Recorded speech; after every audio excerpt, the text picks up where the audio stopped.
Bapak Ibu, saudaraku sekalian, dalam kesempatan siang hari ini kita akan membahas firman Tuhan dengan judul Orang Kristen yang berakar di dalam Kristus. Ada 4 hal penting yang nanti akan kita pelajari. Yang pertama mengenai tingkat kedewasaan orang Kristen yang berbeda-beda. Yang kedua mengenai kehendak Allah untuk kita bertumbuh. Ketiga bicara mengenai dari mana kita memulai bertumbuh. Dan keempat mengenai orang Kristen yang diibaratkan atau digambarkan seperti pohon kurma di dalam Alkitab. Yang pertama yang harus kita mengerti bahwa tingkat kedewasaan orang Kristen itu berbeda-beda. Kita harus mengerti dulu di wilayah ini. Kalau kita tidak mengerti di wilayah ini, nanti kita jadi simpang siur, tabrakan satu sama lain. Nah, ini berlaku juga untuk dua sisi. Saya sebagai hamba Tuhan dan saudara sebagai jemaat harus mengerti bahwa tingkat kedewasaan orang beda-beda. Tingkat komitmen orang beda-beda.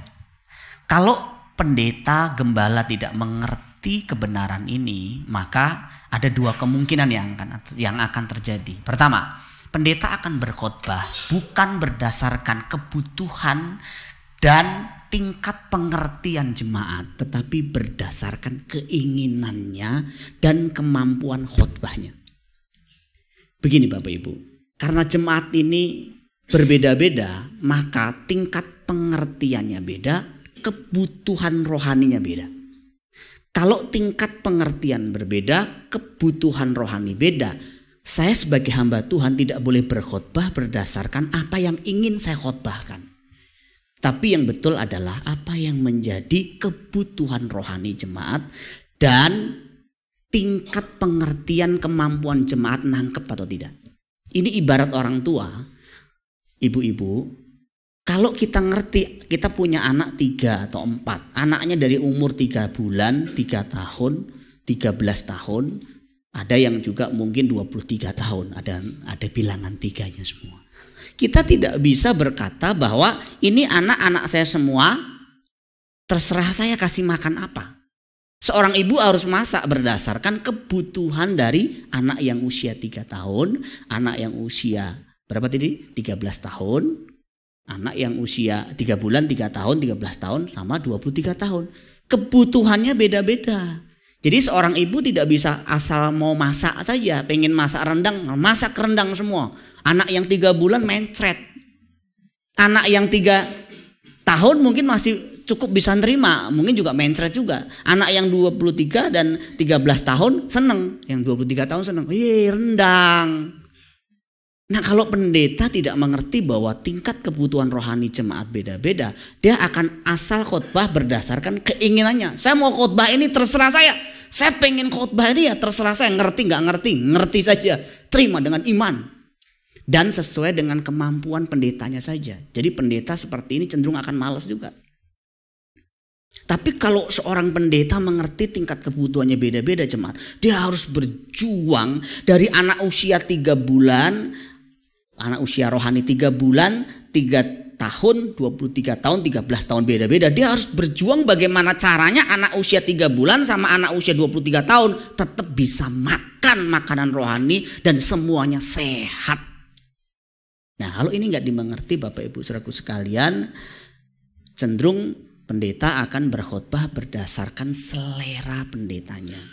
Apalagi pendeta yang memang malas belajar. Maunya satu ayat itu aja. Kok dia pengalaman dukun ya, sudah cerita setan aja. Seneng dia cerita setan karena dia kuasai. Nah, jemaat itu kebutuhannya beda-beda. Enggak semua jemaat itu kebutuhannya persetanan. Ada kebutuhannya di topik yang lain. Nah, kalau pendetanya malas belajar di wilayah lain, jemaat cuma belajar setan saja selama 23 tahun beribadah di gerejanya, 10 tahun beribadah di gerejanya, cuma setan tok yang dibahas. Ada pendeta yang ahli persetanan memang saudara.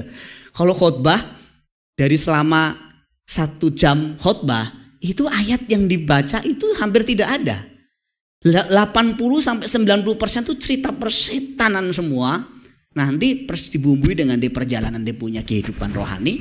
Dan sedikit dikutip nanti ayat Alkitab. Jadi ayat Alkitab cerita tentang Kristus, sesuatu yang prinsip Alkitabiah itu cuman bumbu hiasan, topping saja di dalam khotbahnya. Oke, untuk jemaat yang notabene-nya baru bertobat, nggak ngerti apa-apa kekristenan, amin, yes, bagus. Tapi untuk mereka yang sudah perjalanan rohani jauh ke depan, itu ibarat makan bubur, sudah bubur ditambah air lagi, encer banget. Jadi dia makan rasa minum air, kembung. Ada jemaat pulang gereja kembung. Kenapa? Karena isinya khotbahnya. Tapi ada juga jemaat yang benar-benar baru dengar khotbah yang terlalu berat, gak ngerti awal sampai akhir, gak ngerti, dia tertidur. Dia gak ngerti, gak nyambung sama sekali pendetamu ngomong apa. Awal sampai akhir gak ngerti saya. Ada juga seperti itu. Jadi itu kemungkinan pertama kalau pendeta gembala tidak mengerti tingkat kebutuhan, tingkat kedewasaan rohani jemaat berbeda-beda. Yang kedua, pendeta cenderung akan juga pukul rata tingkat komitmen jemaat. Semua jemaat harus hidup benar, semuanya gak ada ampun, semuanya dituntut sama semua. Mau yang baru, mau yang lama harus benar semua. Salah sedikit, gorok. Artinya salah sedikit, pentung pakai ayat. Nah ini yang tidak benar juga. Karena anak 3 bulan, anak 3 tahun, anak 13 tahun, anak 23 tahun, beban komitmen dan tanggungan terhadap moral beda-beda. Ada orang yang mungkin sudah ikut Tuhan 13 tahun. Dia beda dengan orang yang ikut Tuhan baru 3 bulan. Kalau kita tuntut sama, salah kita. Kita tuntut nih ya, Kosoledi, Cik Tina, ya mungkin sekarang sudah ikut Tuhan berapa lama nih? 4 tahun kali ya, 4 tahun, 5 tahun misalnya. Samakan dengan orang yang sekelas mungkin Diki, sekelas dengan Cik Lita, yang sudah mungkin hitungannya di atas 10, mungkin bahkan di atas 20 tahun ikut Tuhan. Beda, tingkat komitmen harusnya lebih tinggi Diki, lebih tinggi Cik Tina, Cik Julita, Bu Julita misalnya. Beda, tingkat rohaninya, tingkat komitmen juga harus lebih tinggi. Apalagi kalau orang itu baru 2-3 kali ke gereja, terus disetarakan dengan Billy Graham, disetarakan dengan Rasul Paulus, disetarakan dengan Mother Teresa. Nah boleh kita begitu. Kalau kita begitu berarti kita setuju Tuhan itu lebih baik fotokopi jemaat aja. Semuanya sama nih fotokopi. Kristennya sama, tingkatnya semua sama, pukul rata semua. Nggak boleh begitu. Yang kedua dari sisi jemaat. Kalau sisi jemaat tidak mengerti ini, maka yang akan terjadi apa? Yang pertama, kalau jemaat itu tidak mengerti bahwa masing-masing tingkat kebutuhan, tingkat kedewasaan rohani berbeda, maka yang terjadi nanti adalah cenderung kalau mau dengar khotbah, dengar pesan firman Tuhan, hanya memikirkan diri sendiri saja. Aku gak dapat apa-apa. Hari ini khotbahnya kurang bagus, nggak dapat apa-apa saya. Tapi dia harus berpikir juga sebenarnya mungkin dia nggak dapat apa-apa, mungkin hanya dapat sedikit. Tetapi mungkin adik rohaninya, mungkin orang yang baru, mungkin dapat banyak. Nah kalau orang Kristen mengerti level ini, kadang-kadang misalnya nih, ada khotbah yang nggak ngerti sama sekali, nggak nyambung sama sekali, pun dia bisa positif. Mungkin untuk kakak rohaniku, ini mungkin untuk orang yang sudah dewasa rohani. Aku mungkin belum ngerti, aku simpan dulu. Atau sebaliknya, itu khotbahnya encer sekali, dari awal sampai akhir tuh ringan banget ya. Tapi dia mungkin dalam hati berpikir, mungkin itu adik-adik rohaniku yang baru bertobat. Bahkan kadang-kadang orang-orang yang sudah level dewasa rohani, dia nggak mikir makanan sendiri, dia mikir makanan adik-adiknya. Kalau di gereja Rick Warren saya pernah baca di bukunya ya, kadang-kadang kan ibadah dia pagi, siang, sore kan ada 4-5 kali. Tema-temanya itu kalau hari Sabtu Minggu memang ibadahnya ringan gitu. Tema-tema praktis gitu yang untuk jemaat-jemaat baru. Dia datang bukan untuk dirinya sendiri, dia datang untuk membawa orang baru. Kebutuhannya di situ. Misalnya khotbahnya tentang bagaimana mengendalikan amarah. Nah, dia lihat ada saudaranya, tetangganya, ada anggota keluarganya yang punya amarah itu tak terkendali. Dia ke gereja bukan untuk dirinya, dia ke gereja untuk bisa membawa saudaranya. Ini di ibadah misalnya jam ketiga atau jam keempat. Nanti dia ibadah kapan? Dia ibadah disesuaikan dengan tema yang sesuai dengan dia. Misalnya tengah minggu dia ada ibadah peneguhan orang percaya. Dia ambil di tengah minggu itu. Jadi orang kalau ngerti bahwa tingkat kebutuhan rohani beda-beda, dia juga bisa toleransi tinggi kepada khotbah-khotbah yang dianggap tadi berat atau terlalu berat atau terlalu ringan. Tapi kalau enggak, dia cenderung akan merasa aku nggak dapat apa-apa nih. Termasuk pujian penyembahan. Orang-orang yang mengerti bahwa dia dewasa rohani, dia nggak menyembah demi dirinya. Dia menyembah juga melihat kanan kirinya. Itu sebabnya kalau Bapak Ibu membaca dalam 1 Korintus 14, Paulus memberi semacam aturan main di dalam tata ibadah. Orang-orang yang beribadah di sana harus tertib, harus rapi, terutama penggunaan bahasa roh. Untuk apa? Supaya orang-orang ini waktu berbahasa roh, waktu dia trans, waktu dia manifestasi, orang-orang yang baru, adik-adik rohani, bayi-bayi rohani ini gak ketakutan, gak kaget. Ayat 27 dari 1 Korintus 14 dicatat di sana, hanya boleh berbahasa roh 2 sampai maksimal 3 orang saja. Tujuannya apa? Supaya orang-orang baru, mungkin dari Buddha, dari Hindu, dari Muslim, dari orang-orang gak kenal Tuhan, tidak kaget, tidak shock, dan kemudian keluar ruangan. Gila semua nih ruangan nih, apa nih? Apalah lepe lutu. Kan ada kan bahasa roh yang aneh-aneh. Nah orang baru kan kaget, shock. Tetapi kalau semuanya orang lama yang memang di konsep ibadah pujian penyembahan, mau bahasa roh dari awal sampai akhir, mau semalam-malaman, mau yang lain gak ngerti, gak apa-apa. Kenapa? Karena semuanya sudah matang, dewasa. Itu sebabnya kalau Bapak Ibu mungkin di SBC ini terkesan kita tidak mengedepankan bahasa roh yang begitu spektakuler. Bukan kita tidak percaya bahasa roh. Saya berbahasa roh setiap hari. Saya menggunakan bahasa roh dalam doa-doa. Doa pagi pun kita sering juga menggunakan bahasa roh. Pujian penyembahan kita menggunakan bahasa roh. Tetapi gunakan pada tempat dan waktu yang tepat. Supaya orang-orang baru, adik-adik rohani kita tidak kaget, tidak ketakutan. Nanti dibaca ya 1 Korintus 14. Satu perikop penuh itu mengatur aturan main ibadah di kalangan semua orang percaya. Jadi bukan kita nggak ada Roh Kudus. Bukti bahwa kita dipenuhi Roh Kudus itu bukan bahasa roh saja. Itu cuma salah satu tanda. Tanda yang utama adalah buah roh. Coba saudara berbahasa rohnya bagus, tapi bahasa binatangnya juga bagus. Kira-kira Roh Kudus atau Roh Kudis yang di sana yang ada tinggal dalam hidup kita? Kudis. Karena kalau Roh Kudus itu pasti membawa kita, mulut kita kudus. Tapi kalau hari Minggu ini kita bahasa roh, pulang ke rumah bahasa binatang, tanda tanya, roh apa yang mengendalikan hidup kita? Jadi itu yang harus kita mengerti dulu. Dalam tatanan ibadah, di dalam hidup bermasyarakat, hidup berjemaat, kita ada level-level yang berbeda. Itu sebabnya yang kedua, jemaat kalau nggak ngerti wilayah perbedaan tingkat komitmen cenderung akan memaksakan kehendak juga. Contohnya Marta sama Maria.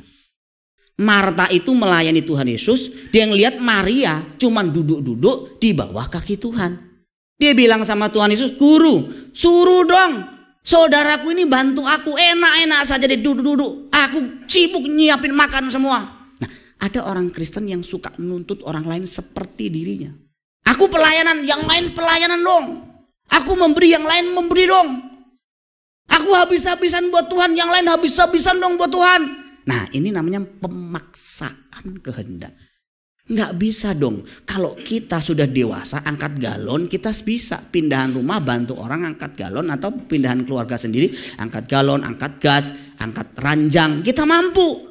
Tapi adik kita yang masih 3 bulan, adik kita yang masih 3 tahun, ya memang suruh main. Ayo main dek, main diungsikan di hotel, suruh main. Nah saudara yang pindahan, ketebak, wah angkat suruh angkat sini kayak Daryl sama Theo.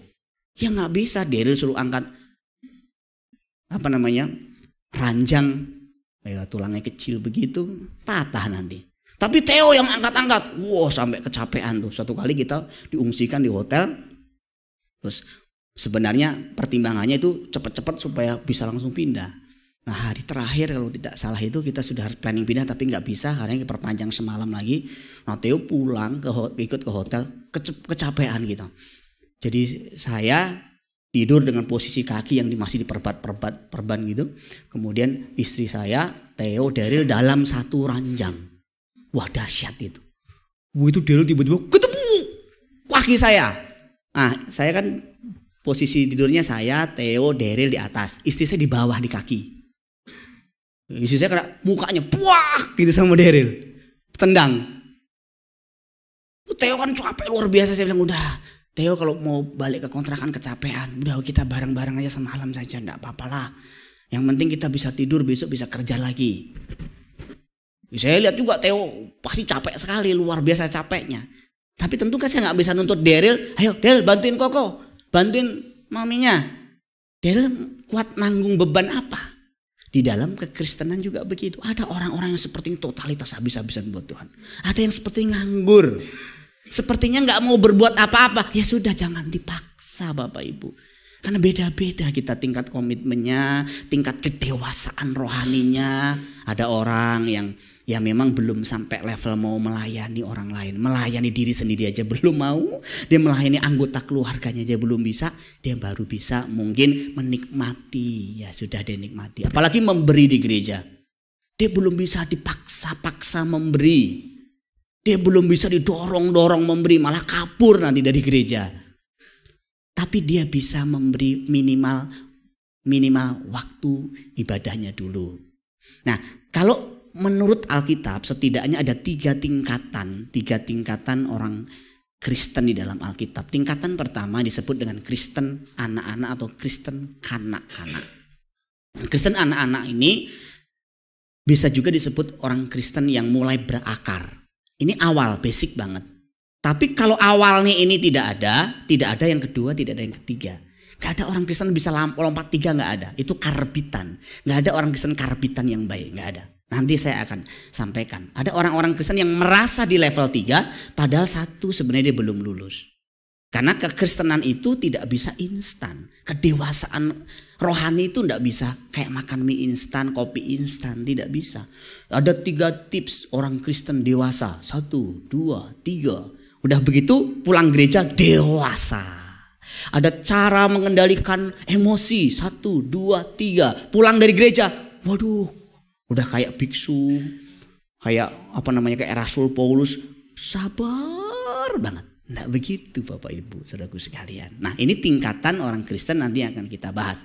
Menurut Rick Warren dia bagi dalam 4 atau 5 tingkatan orang Kristen. Nah, Rick Warren kelompokkan nih berdasarkan tingkat komitmennya di dalam pelayanan, dalam ibadah. Orang Kristen dibagi dalam 5. Pertama masyarakat. Masyarakat ini orang di luar gereja, di luar Kristen yang belum bisa ibadah sama sekali. Kita nggak bisa paksa dia ibadah. Orang belum kenal Tuhan. Tingkatan kedua itu disebut orang banyak. Ini minimal dia sudah punya 1 tingkatan. Tingkatannya adalah ibadah seminggu sekali tok til. 1 minggu dia nggak bisa ditawar. Tok cuma ibadah tok. Yang lain nggak boleh, nggak bisa. Hanya ibadah. Dan itu memang level pertama yang dia punya. Kita nggak bisa tarik dia, paksa dia untuk masuk lompat ke tingkatan 5. 1 dulu. Kalau dia 1, nanti tolong untuk masuk 2, ditolong lagi masuk 3. Terus seperti itu. Nah, masuk 3 itu jemaat. Jemaat itu sudah mulai rutin ibadah. Kalau orang banyak tadi ibadah, tapi tok. Kadang-kadang ibadah, kadang juga enggak. Tapi kalau jemaatnya sudah komit. Kemudian dia bukan hanya ibadah, dia belajar memberi. Sudah mulai. Kalau yang pertama tuh tamu. Tamu, simpatisan tamu. Lihat-lihat, pendetanya bagus juga nih khotbahnya. PL-nya bagus juga nih. Oke. Karena bagus saya mau di sini gitu. Itu level masuk ke jemaat. Kalau jemaat itu sudah mulai belajar, aku harus ambil bagian memberi apa yang aku bisa berikan. Aku nggak punya uang, aku punya waktu. Aku nggak punya waktu, aku punya tenaga. Aku belajar memberi. Nah itu masuk ke wilayah yang ketiga. Dan dia mulai belajar ambil bagian dalam komunitas kecil dalam gereja tersebut. Kenapa? Karena kalau gereja kita masih kecil kebetulan, kita masih jumlahnya 100-an. Tapi kalau jumlah kita sudah 1000, jumlah kita sudah 10.000, tak tercover. Makanya gereja-gereja besar sekarang sudah mulai memikirkan komsel. Kenapa? Karena ada orang-orang yang betul-betul melahirkan, dia nggak tahu kapan melahirkannya, dia sakit kapan dia sakitnya, kemo berapa kali tidak ada yang tahu, bahkan dia meninggal dunia tidak ada yang tahu. Saking banyaknya jemaatnya. Seorang hamba Tuhan, staf seorang gereja besar ngomong sama saya begini, Pak, masih mending gereja Bapak yang kecil, Pak. Gereja kami jemaatnya minimal sudah 20.000, Pak. Jemaat sakit, jemaat melahirkan, bahkan yang meninggal dunia saja, Pak, kita tidak tahu, Pak. Kenapa? Saking banyaknya. Makanya Komsel tuh ibarat skoci penyelamat. Ibadah tuh ibarat kapal yang besar. Kita butuh kapal yang besar. Ya, kita butuh kapal yang besar untuk membawa perjalanan rohani kita. Tapi kita juga butuh skoci penyelamat yang kecil-kecil, yang menyelamatkan hubungan. Kalau mereka lagi sakit, mereka lagi lemah, mereka nggak tercover, mereka lagi ngadepin masa-masa sulit, mereka mungkin nggak bisa cerita sama orang, bisa langsung tercover. Lewat apa? Skoci kecil tadi, kelompok sel tadi. Itu harus kita ciptakan, Bapak Ibu. Sekali lagi, kita masih kecil, kita masih banyak ketolong dengan jumlah kita yang kecil. Tetapi gereja yang sehat dari kecil bertambah jadi besar. Anak yang sehat kecil jadi besar, tidak cepat besar juga. Terlalu cepat besar, tidak sehat juga. Bapak Ibu mau nggak punya anak yang baru 3 bulan, gedenya segede Theo? Mau? Nggak mau kan? Itu pasti nggak normal. Gereja baru buka jumlahnya 500 orang, 1000 orang, normal tidak? Justru tidak normal. Gereja yang normal itu justru bertahap. Ada tahapan dia memenangkan jiwa-jiwa. Nah, kemudian masuk ke level berikutnya, pekerja. Dia mulai ambil bagian. Selain memberi, dia mau dimuridkan. Dia mau bertumbuh lebih dalam lagi, tidak cukup hanya sekedar berkomunitas. Sampai level tertentu dia berkata, apa yang bisa ku berikan lewat karuniaku, talentaku, bakatku untuk pekerjaan Tuhan yang besar ini. Disitulah dia mengambil perannya di dalam gereja lokal. Tentu dia juga mengambil peran di marketplace. Tapi di gereja lokal juga tidak bisa digantikan. Karena tanpa saudara, tanpa keterlibatan kita tubuh Kristus, gereja lumpuh. Ada orang berkata, Pak, tapi aku sudah pelayan di luar. Itu betul. Sama seperti aku sudah ibadah di luar. Iya. Tapi ibadah di luar tidak menggantikan ibadah kita di dalam persekutuan 1 minggu sekali dalam bentuk seperti ini. Demikian juga dengan pelayanan kita di luar. Jadi kita nggak boleh pisah-pisah karena semuanya paket. Ada orang berkata, Pak, tapi kan kalau saya lebih punya hati di luar. Iya, akhirnya memang Tuhan nanti menolong kamu menemukan bebanmu di marketplace. Secara 90% hidupmu digeser ke sana. Tapi ada orang yang akhirnya menemukan bebannya di jubah gereja. Seperti saya, seperti ini. Dan masuk level berikutnya itu namanya tingkat misi. Ini yang disebut para misionaris. Yang rela diutus ke tempat-tempat terpencil. Bahkan siap mati untuk Kristus, untuk Injil. Tidak semua orang bisa langsung level 5. Mother Teresa, Billy Graham itu level 5. Saudara kalau level 1, level 2 saja nggak bisa lompat langsung 5. Utuslah aku Tuhan. Aku siap ke Afrika Tuhan. Mati buat Tuhan. Aku siap mati di Afrika, di Papua. Gimana mau mati ke Afrika, Papua? Ibadah saja nggak rutin kok. Gak bisa, saudara. Ada teman yang saya di Facebook saya kan kirim seorang bernama kalau tidak salah Jimios ya. Mungkin saudara pernah lihat di media sosial. Dia serahkan hidupnya satu keluarga sama anaknya itu ke pedalaman Papua. Orang kulit putih. Tinggal di Papua, tinggal di pohon awalnya. Dan serahkan total hidupnya sama anak-anaknya di sana. Terus saudara berkata, kalau kita melayani Tuhan seperti itu. Ya nggak bisa semua orang begitu. Ada tahapan-tahapan, ada panggilan juga ke sana. Jangan paksa orang itu semua ke situ. Tidak bisa Bapak Ibu saudaraku sekalian. Jadi itu yang harus kita mengerti. Yang kedua yang harus kita mengerti bahwa Allah menghendaki kita bertumbuh.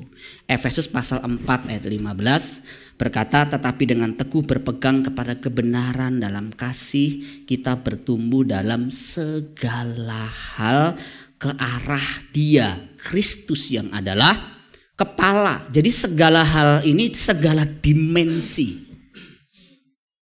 Bukan cuman pengetahuan saja, doktrin saja yang bertumbuh. Ada orang kepalanya doktrinnya bertumbuh, pengetahuan Alkitabnya, ayat-ayatnya menguasai. Tokoh-tokoh Alkitab hafal semua.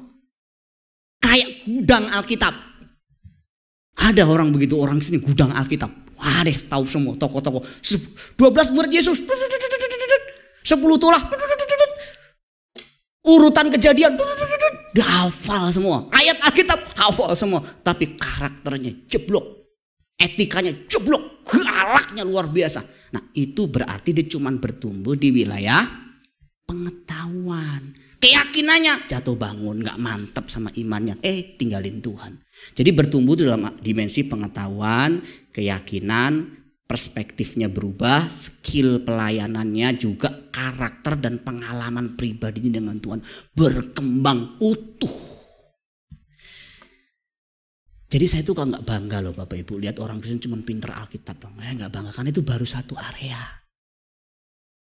Pak, bisa nggak orang itu punya karakter seperti Kristus tanpa melewati proses yang pertama, pengetahuan Alkitab? Nggak bisa. Orang harus tahu dasarnya dulu firman, kebenaran, baru bisa melakukan kebenaran. Kalau kita baik tanpa dasar, kebenaran tanpa doktrin itu ngawur. Nanti kita pakai per standar kita sendiri. Makanya pemerintah kan membuat semacam aturan.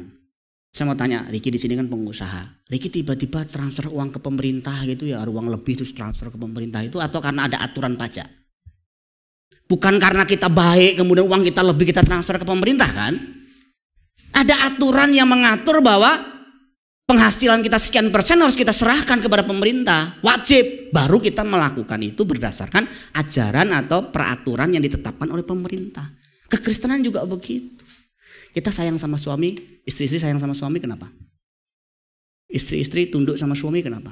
Suami sayang sama istri kenapa? Ya perasaan saja, perasaan. Aku harus menyayangi istriku, aku harus tunduk sama suami. Begitu? Tidak, Alkitab yang mengajarkan kita tunduk, istri-istri tunduk sama suami itu Alkitab yang mengajarkan. Kita melakukan karena Alkitab. Suami sayang sama istri itu bukan karena perasaan, bukan karena istri sayang sama kita, kita sayang sama dia, bukan. Alkitab yang menyuruh kita. Jadi kalau kita dasarnya firman, dasarnya pengetahuan kebenaran, kita nggak nyimpang. Tapi kalau dasarnya feeling itu bisa salah. Gereja yang sehat itu doktrin juga harus kuat, tapi disertai dengan perbuatan yang benar. Kemudian kalau kita membaca di dalam Alkitab, dalam 2 Korintus pasal 1 ayat 5 misalnya, kepada imanmu harus ditambahkan kebajikan. Kebajikan itu bahasa sederhananya perbuatan baik lah. Kemudian ditambahkan lagi pengetahuan. Tetapi pengetahuan, kata yang dipakai di sana kan gnosis. Itu bukan pengetahuan dalam arti teori Bapak Ibu. Bukan filosofis, tapi pengetahuan praktis untuk menuntun kita hidup berkenan di hadapan Tuhan dan sesama.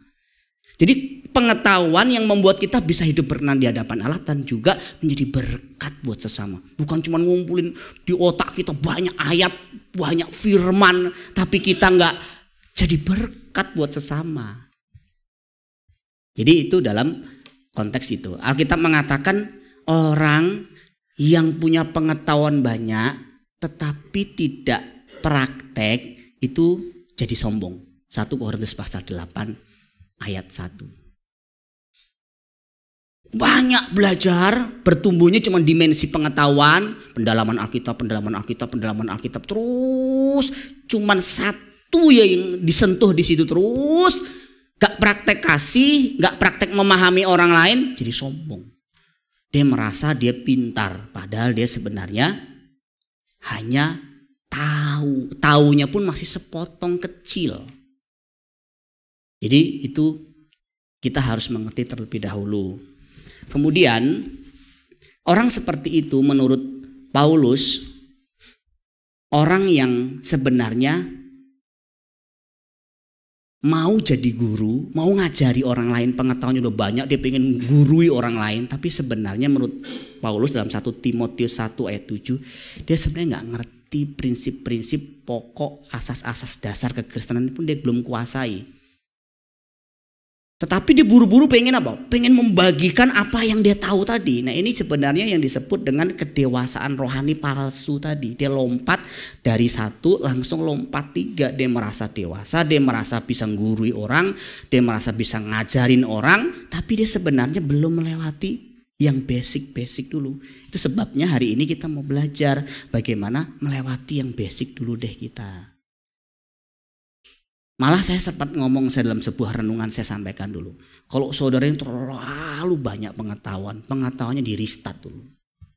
Kalau pengetahuan itu sampai tidak dilakukan, di restart dulu, dibuang dulu, diganti dengan perbuatan dulu. Karena kita ini terlalu banyak pengetahuan sampai mana yang kita mau lakukan gak jelas. Jadi sebaiknya dapat dilakukan seperti itu. Nah mulai dari mana? Kita baca Kolose pasal 2 ayat 7, mulai dari sini. Hendaklah kamu berakar dalam dia dan dibangun di atas dia. Jadi mulailah dari berakar di dalam Kristus dan dibangun di dalam Kristus. Ada 2 kata penting di sana. Yang pertama-tama adalah berakar kuat, terjemahan yang paling tepat, berakar kuat. Jadi ini ibarat tanaman, tanaman tersebut akarnya terus ke bawah terus kuat, ibarat bangunan fondasinya dikuatin dulu. Jadi tidak buru-buru tanaman itu langsung tumbuh daunnya kemudian berbuah, tapi akarnya dulu yang kuat. Tidak buru-buru rumah itu langsung dibangun bagian atasnya, tetapi dikuatin benar-benar fondasinya. Itu diibaratkan seperti seorang yang membangun rumah di atas batu karang. Matius pasal 7, 24, 26. Jadi orang Kristen itu pertama-tama harus bertumbuh ke bawah dulu. Baru nanti boleh bertumbuh ke atas. Bertumbuh ke bawah itu artinya kita ini bongkar-bongkar habis dulu. Kita periksa dulu semua hal yang kotor, yang najis, yang gak benar. Kita bersihin dulu. Udah bersih, baru nanti kalau tumbuh ke permukaannya bersih. Istilahnya kita bersihin dalam-dalamnya dulu. Kalau bejana atau kalau ini bicara mengenai padah air minum, kita bersihin dalamnya. Nanti luarnya ikut bersih. Kalau kita kuatin fondasi kekristenan kita, nanti kokoh bangunan iman kita. Gak gampang goyah. Kenapa orang Kristen gampang goyah? Karena fondasinya, akarnya tidak kuat. Nah Kristen berakar inilah yang akan kita bahas selama 2 kali pertemuan. Hari ini dan juga besok. Minggu depan di pertemuan berikutnya. Di pertemuan ini sedikit saya memberi satu gambaran mengenai pentingnya kita berakar kuat di dalam Kristus. Nah Alkitab pernah menggambarkan mengenai adanya tipe benih yang ditabur di tanah berbatu. Di mana tanah berbatu itu sebenarnya batu di dalamnya ada tanah tipis dan tanamannya akarnya tidak bisa masuk ke dalam. Alkitab mengatakan ketika ada matahari yang menggambarkan cobaan, maka tanaman tersebut menjadi kering. Orang Kristen yang tidak berakar itu orang Kristen yang tidak tahan cobaan, tidak tahan hantaman badai kehidupan, dan cepat atau lambat dia akan mengering. Dan Alkitab mengatakan dia akan murtad. Jangan menggambarkan murtad itu langsung pindah gereja atau pindah agama loh ya. Waktu kita secara sengaja terus menerus tidak melakukan firman Allah, menyakiti hati Tuhan secara terus menerus, itu sudah kategori murtad. Sudah gak mau balik lagi walaupun badan kita di gereja, itu sudah murtad. Murtadnya menurut pengertian orang dunia pindah agama. Murtadnya standar kekristenan. Kalau kita sengaja berbuat dosa terus menerus padahal kita sudah diterangi oleh firman, kita gak mau bertobat, murtad kita.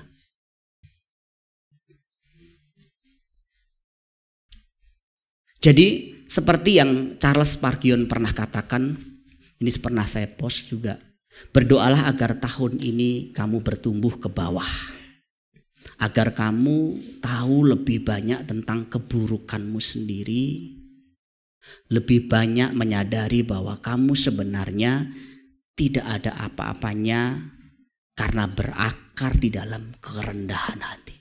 Masalahnya banyak orang tidak kuat, tidak tangguh itu karena dia merasa dirinya itu baik, kuat. Dirinya itu sudah rohani, dirinya sudah hebat. Padahal kalau ditelusur-telusurin itu bobrok, masih berantakan sekali. Itu sebabnya Bapak Ibu Saudaraku sekalian, di dalam materi modul pemuritan kelas berakar, kelas pertama, sesi pertama yang saya sampaikan di sana adalah mengenai pertobatan sejati. Kenapa? Karena orang berpikir dia sudah bertobat hanya gara-gara dia sudah tidak lagi ke diskotik, dia sudah nggak ngederak lagi, dia sudah nggak pukul istrinya, dia sudah nggak mencuri, nggak korupsi, dia nggak zina. Padahal sebenarnya itu pertobatan pada level basic. Dan orang juga belum tentu, orang misalnya tidak berzina, tidak korupsi, bukan karena bertobat sungguh-sungguh, karena dia menyesal, menangis, bertobat, tetapi karena akibatnya terlalu menyakitkan. Misalnya korupsi, masuk penjara, dia bertobat bukan karena benci korupsinya, benci dosanya, tapi benci dimasukkan penjaranya. Nah, pertobatan sejati makanya kita bedah lebih jauh mengenai ciri-ciri orang yang bertobat sejati itu apa. Misalnya dia harus sadar dia orang berdosa. Kesadarannya harus dari firman, bukan sadarnya dari feeling. Kayaknya aku salah deh, kayaknya sih salah. Bukan, dari firman yang menelanjangi dia, firman pertobatan. Nah setelah dia sadar, ada penyesalan. Penyesalan juga yang mendalam. Tuhan ampuni aku Tuhan. Karena ada orang sadar tapi gak menyesal. Aku tahu sih aku salah. Nyesel? Kagak. Ada seorang ibu datang bawa anaknya. Pak tolong Pak Pendeta, anak saya ini hamilin anak orang. Ini udah mau digorok sama ininya. Entah bapaknya entah suaminya. Tolonglah Pak, anaknya begini. Anak saya mukanya ganteng gitu. Pengen gambar aja. Nggak ada rasa bersalah, ngambilin istri orang tanpa rasa bersalah, datang ke saya yang bawa emaknya. Duduk di situ, Pak tolonglah Pak, saya ngomong 1, 2 kalimat, 3 kalimat, dia juga gini. Karena saya udah tahu responnya nggak bagus, saya bilang mari kita berdoa. Itu senjata pendeta yang paling ampuh, mari kita berdoa. Waktu saya berdoa, waduh saudara, saya udah doa serius. Ada bunyi yang aneh saya dengar. Ngorok Bapak Ibu. Dia ngorok ini anak muda. Dia tidur. Saya selesaiin doa saya bilang, Bu tolong bawa pulang anaknya. Dan dalam hati saya, jangan balik lagi. Ini orang tidak pernah sadar, tidak pernah menyesal bahwa dia berbuat dosa. Dipaksa juga tidak bisa. Nah setelah dia kan sudah nyesel, dia sadar dia nyesel, ada pengakuan juga yang jujur sama Tuhan, disertai dengan duka cita yang mendalam seperti Daud, sampai puasa, sampai nangis, sampai meratap. Nah banyak orang buat dosa nggak begitu saudara, udah kelar udah, ya aku udah nggak cinta lagi, udah nggak nyuri lagi, udah nggak ngerampok lagi, udah nggak ngedrak lagi, udahlah. Tapi nggak ada pernah menyesali, pernah menangisi. Pernah betul-betul di kaki Tuhan meratapi dosanya, gak pernah. Terus kemudian ada yang namanya kalau pertobatan sejati itu proses di mana dia pemberesan. Aku utang, aku bisnis kotor dulu, aku kaya dari bisnis kotorku, aku beresin. Aku dulu utang gak bayar, aku bayar. Aku hamilin anak orang, bukan saya, contoh aja. Tanggung jawab, beresin, jangan ditutup dengan aborsi. Dosa tutup dengan dosa. Mengaku dulu sama Tuhan, minta ampun dulu. Nanti masalah jalan keluarnya apa? Cari jalan keluar yang terbaik. Ada juga, ada satu pemimpin di sebuah gereja, saya nggak sebut nama lah. Dia nyasar, di WA salah kirim. Anggaplah misalnya ada satu kali dia WA ke Sally itu misalnya. Halo Sel, jangan lupa ya nanti kita ketemu jam 12 sambil nonton film itu loh gitu. Jadi film zaman dulu, film-film Muslim gitu ya, yang pakai jilbab-jilbab gitu. Dia nyasar, mungkin namanya sama-sama Sally. Nah, nyasarlah ke Sally. Ini sesama pelayan di gereja.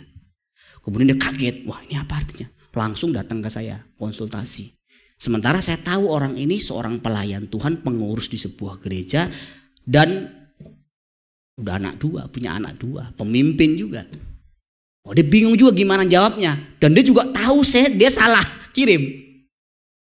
Wah, saya bilang, kamu ngomong sama dia, Sally, kamu ngomong sama dia, aku cuma ngingatin sebagai rekan sekerja ya kok, engkau sudah punya anak, takut Tuhan ya kok, takut Tuhan. Apa jawabannya? Begitu 2 jam kemudian baru dibalas, ini urusan bisnis Sally, bukan urusan yang lain, murni bisnis. Saya mau tanya, bener nggak kalau bisnis mesti harus nonton berdua, makan siang plus nonton berdua, harus tidak? Saya nggak tahu dunia bisnis apa harus begitu. Kan cukup kalau kita makan di restoran di tempat terbuka. Kalau memang mau memenangkan hati klien, apakah harus nonton bersama, apalagi mungkin check in hotel? Yang menjadi masalah adalah ketika dia ketemu, tidak ada rasa bersalah. Yang ada cuman pembelaan diri. Ingat, ada taraf tertentu saya mau katakan, hati nurani manusia itu bisa mati. Saudara, kalau sudah diingatkan Tuhan, Roh Kudus sudah tegur, sudah gak bertobat, pada level tertentu hati nuranimu rusak, mati. Dan pada level tertentu engkau akan menghujat Roh Kudus. Menghujat Roh Kudus itu adalah titik di mana engkau tidak merasa perlu bertobat lagi, dan itu engkau pasti masuk neraka. Pasti. Itu dosa yang tidak bisa diampuni. Dosa apapun itu bisa diampuni, sebesar apapun, asal mau bertobat sungguh-sungguh, meratapi sungguh-sungguh, tinggalkan dosa sungguh-sungguh. Tapi kalau itu sekecil apapun, tapi kita nggak merasa perlu bertobat, hati-hati, engkau masuk level menghujat Roh Kudus. Dan dosa ini tidak ada ampunannya. Nah, itu yang mengerikan. Saya tutup dengan bagian yang keempat. Alkitab menggambarkan orang Kristen digambarkan ibarat pohon korma. Gak tahu kenapa, itu ditulis di dalam Mazmur pasal 92 ayat 13-15, nanti kita hubungkan ya. Orang benar akan bertunas seperti pohon kurma, akan tumbuh subur seperti pohon aras di Libanon. Mereka ditanam di bait Tuhan akan bertunas di pelataran Allah kita. Pada masa tua pun mereka masih berbuah, menjadi gemuk dan segar. Weh, puji Tuhan, ada gemuk dan segar. Berarti saya didukung oleh Alkitab, gemuk. Di dalam Alkitab Perjanjian Lama, Bapak Ibu, gemuk itu menggambarkan diberkati. Kalau sekarang enggak, Bapak Ibu. Gemuk itu harus diet. Ternyata pohon kurma rata-rata tumbuh di gurun pasir dengan hawa panas yang begitu tinggi, Bapak Ibu. Nah, pohon kurma ini yang hebat adalah mengenai cara bertumbuhnya. Cara bertumbuh pohon kurma itu beda, cara nanam benihnya beda dengan pohon-pohon lain. Jadi biasanya orang akan menanam benihnya, ditanam 2-3 meter kedalaman tanah atau pasir. Udah begitu Bapak Ibu ditimpa oleh batu. Jadi sudah dalam ditimpa lagi sampai pakai batu. Dan kemudian benih tersebut akarnya akan mencari sumber air ke bawah dulu. Setelah sumber air ditemukan, baru nanti akan tumbuh tunas. Tunasnya akan memecah batu tersebut dan kemudian akan tumbuh ke atas dan baru menghasilkan buah. Itu sebabnya pohon kurma itu bisa tahan dengan badai pasir yang luar biasa kencang. Dan dengan panas yang begitu tinggi dia tidak mati. Orang Kristen yang benar itu seperti pohon kurma. Dia tumbuh ke bawahnya itu kuat. Makanya digambarkan dalam Matius pasal 13 ayat 21 itu digambarkan 20-21 itu digambarkan orang Kristen yang Benih yang tidak berakar, yang ditanam di atas batu itu, dia gambaran dari orang Kristen yang terima firman dan segera menerima dengan gembira. Jadi tipe orang Kristen yang cuma mau dengar firman seneng-seneng. Pokoknya kalau firman itu memotivasi aku untuk bekerja lebih giat. Tapi kalau pertobatan, dosa, sesuatu yang menelanjangi dirinya, dia nggak mau. Dia nggak pernah betul-betul berduka, bersedih, yang isinya cuma senang-senang. Kekristenan itu bukan melulu bicara senang-senang, Bapak Ibu. Kekristenan juga bicara mengenai kesedihan yang mendalam. Berbahagialah orang yang berduka cita karena akan dihibur. Duka cita yang mendatangkan keselamatan, 2 Korintus pasal 5. 2 Korintus pasal 7 ayat 9-10. Orang-orang yang berduka cita, yang meratap, yang menangisi dosanya sampai dia diselamatkan oleh Tuhan. Ini loh orang Kristen yang berakar tuh. Dia telanjangi dirinya dulu. Dihabis-habisan dulu, dibongkar dulu semua yang rusak-rusak, dibenerin dulu. Tidak buru-buru untuk kelihatan berbuah. Berbuah itu mungkin pelayanan, mungkin jadi pengurus di sebuah gereja, mungkin tampak perlente dengan gelar-gelar STH, MTH, tapi lebih membenahi, aku tuh masih sombong, aku tuh masih galak, aku tuh masih kikir, aku mau bertobat sungguh-sungguh, aku mau dibetulkan sungguh-sungguh. Nah, orang Kristen seperti ini orang Kristen yang berakar kuat. Orang Kristen seperti ini, dia nggak gampang murtad, dia nggak gampang tinggalin Tuhan. Saya telah melihat Bapak Ibu, orang yang pertobatannya bagus itu kokoh. Dan saya juga bisa melihat jemaat mana yang pertobatannya bagus. Jemaat mana yang kulit luar saja. Jemaat yang pertobatannya bagus, dia memang koreksi diri benar-benar. Dia totalitas. Dia gampang dijamah sama firman. Dia gampang disentuh oleh firman. Dia gampang berubah. Gampang minta maaf. Gampang mengaku salah sama mungkin pasangan, sama Tuhan, sama orang tua, sama anak pun dia berani ngaku, aku yang salah. Orang seperti ini mungkin suatu hari akan menghadapi masalah-masalah besar. Mungkin suatu hari akan menghadapi goncangan-goncangan keadaan kesehatan, ekonomi dan yang lain. Tapi dia tetap kuat, dia tetap tegar. Dia mungkin tidak ditolong oleh Tuhan. Dia mungkin mengalami masa-masa sulit, titik terendah. Tapi dia gak akan tinggalkan Tuhan. Orang begini bisa dikecewakan pasangannya, dikecewakan pendetanya. Tetap dia tertanam di bait Allah. Dia betul-betul fokus sama Tuhan. Makanya Bapak Ibu saudaraku sekalian, saya tidak tahu kekristenan kita seperti apa. Mari kita datang kepada Dia. Kita koreksi, kita sudah berakar belum? Baru satu area yang saya tadi ceritakan, pertobatan. Di sesi-sesi lain kita belajar tentang iman yang benar yang seperti apa. Bagaimana komitmen kita sebagai seorang murid itu seperti apa dan seterusnya. Tuhan memberkati kita sekalian. Amin.